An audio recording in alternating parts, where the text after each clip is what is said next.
Donkey Kong Country Returns HD has been getting some pretty interesting feedback, mostly from Nintendo fans who think it's ridiculous that a very basic remaster of a 15-year-old Wii game is releasing for $60 at launch.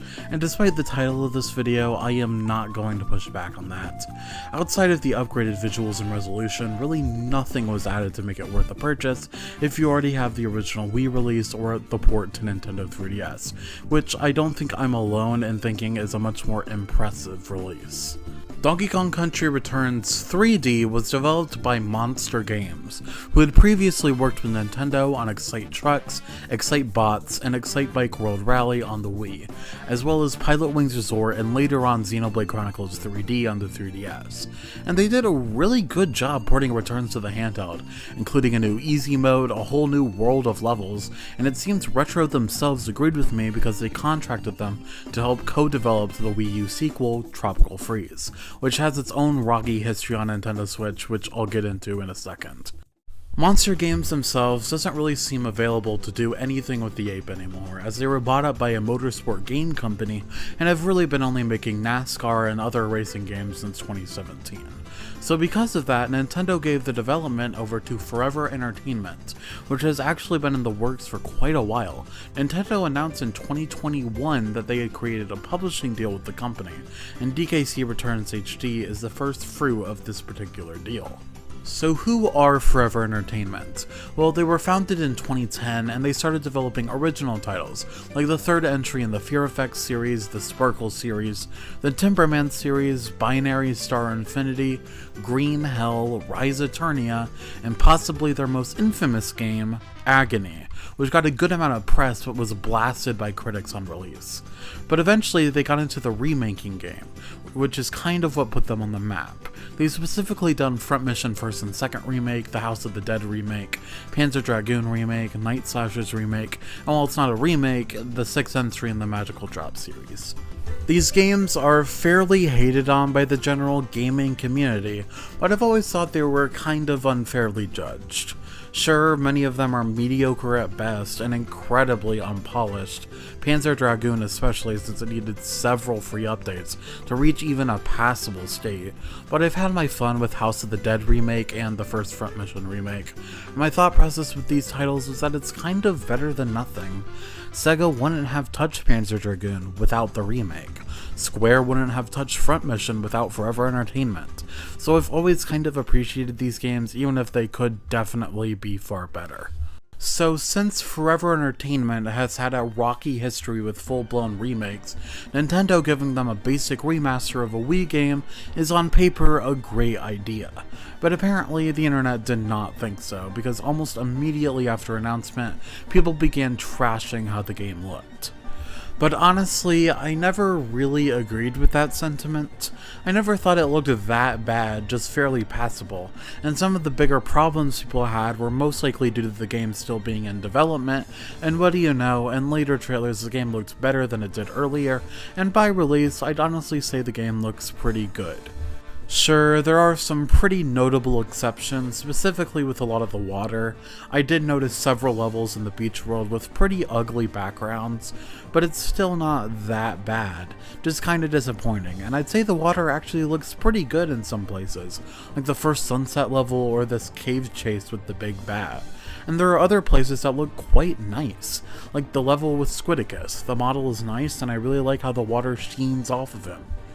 Sure, the water in the same level looks like oil, but still. I really don't think the graphics on display here are the main or even a notable issue. Sure, it could look far better, but it looks perfectly fine in my opinion. The biggest issue is the price of admission.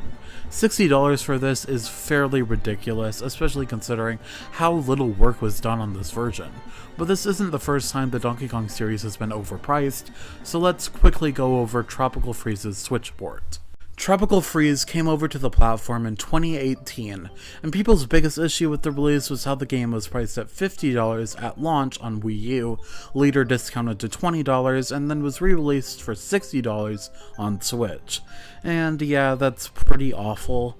I already think some games like Pikmin 3 Deluxe, New Super Mario Bros. U Deluxe, and Tokyo Mirage Sessions Sharp FE Encore didn't add enough to their Switch release to warrant being full price, but at least in those cases it's a bit more reasonable since those games were already priced at $60 on Wii U. Tropical Freeze on Switch barely added anything warranting a double purchase. They included an easy mode called Funky Mode that lets you play as a new character, Funky Kong. Donkey Kong's model was slightly updated to reflect his modern rare design. New idle animations were added incorporating the Switch. The loading screens run smoother and are a bit faster, and the game runs at a native 1080p compared to the Wii U version's 720p. That's it, and none of that is very compelling even if the new idle animations are cute, and Funky Kong can be very fun to play as. But the thing is, that's still way more content than Returns HD added. I'd say Returns HD includes less new content than Mario Galaxy on Switch, which had a similar graphical and resolution upgrade, as well as new control options, and many say 3D All-Stars is still overpriced even with 2 extra games in Sunshine and 64. But like, here's the thing, I've bought every game I've talked about in this video: Returns HD, Tropical Freeze on Switch, all the Wii U ports I consider a bit overpriced, 3D All-Stars, so what the hell am I doing complaining about this if I'm the sucker here? And why the hell is this video titled that way?